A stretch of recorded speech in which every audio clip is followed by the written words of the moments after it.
লাল দিঘির পাড়ে অনেক বকুল গাছ আছে। তা তাজরুবা সেই বকুল গাছের পাতা ছেঁড়ার জন্য প্রচেষ্টা করছে। আমরা আছি 3rd ফ্লোর। এখানে 3টে স্টেপ আছে। আমরা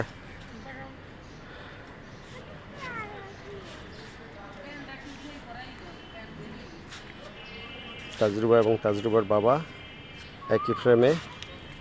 তাজরুবা আবার 2য় স্টেপ থেকে আবার একেবারে 3য় স্টেপে চলে আসছে। ভাই কোকিল ডাকছে, ওই যে কোকিল কু কু। কোকিলের সুন্দর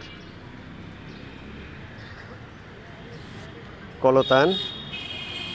ভাই চলেন, এইবার কিন্তু হয়ে গেছে, বেলা শেষ।